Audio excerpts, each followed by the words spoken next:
Hello to everyone, welcome to my channel Beauty Tips. इश्क रसूल सल्लल्लाहु अलैहि वसल्लम का अजीब वाक़या।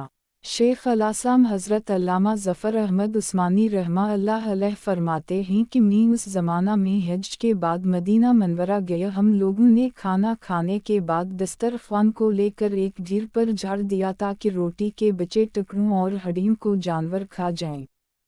थोड़ी देर के बाद जब मैं अपने कमरे से बाहर निकला तो ये देखकर हैरान रह गया कि एक खूबसूरत 9 साल का बच्चा उन टुकड़ों को चुन चुन कर खा रहा है। मुझे सख्त अफसोस हुआ। बच्चे को साथ लेकर क़यामगाह में आया और इसे पेट भर के खाना खिलाया क्योंकि मैं ऐसी हस्ती के शहर में था जो गरीबों का वाली और ग़ुलामों का मौली था। मेरे उस बर्ताव को देखकर बच्चा बेहद मुतासिर हुआ। मैंने चलते वक्त उससे कहा कि बेटे तुम्हारे वालिद क्या करते हैं? उसने कहा मैं यतीम हूँ। मैंने कहा बेटे मेरे साथ हिंदुस्तान चलोगे? वहाँ मैं तुमको अच्छे अच्छे खाने खिलाऊंगा, इमदा कपड़े पहनाऊंगा, अपने मदरसे में तालीम दूंगा।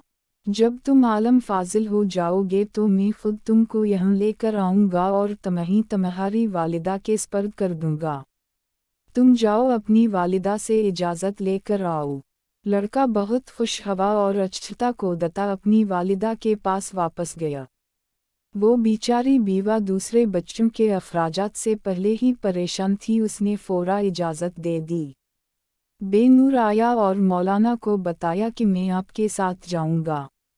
मेरी माँ ने इजाज़त दे दी है। फिर पूछने लगा कि आपके शहर में चने मिलते हैं?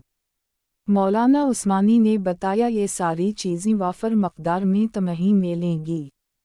मौलाना का बयान है कि मेरी अंगली पकड़े पकड़े मस्जिद नबवी अली साहबहा अलसलोत वालसलाम में वो मेरे साथ आया और ठटक कर रह गया। सरकारी दो आलम सल्लल्लाहु अलैहि वसल्लम के रोज़ा मुबारक को देखा और मस्जिद के दरवाज़े को, और पूछा क्या कि बाबा ये दरवाज़ा और रोज़ा भी वहाँ मिलेगा? मैंने उससे कहा कि बेटा अगर ये वहाँ मिल जाता तो मैं यहाँ क्यों आता? लड़के के चेहरे का रंग बदल गया। मेरी अंगली छोड़ दी। बाबा तुम जाओ, अगर ये नहीं मिलेगा तो मैं हरगिज़ उस दरवाज़े को छोड़कर नहीं जाऊँगा। भूखा रहूँगा, प्यासा रहूँगा। उस दरवाज़ा को देखकर मैं अपनी भूख और प्यास बुझाता रहूँगा जिस तरह आज तक बुझाता रहा हूँ। ये कहकर बच्चा रोने लगा और उसके इश्क को देखकर मैं भी रोने लग गया।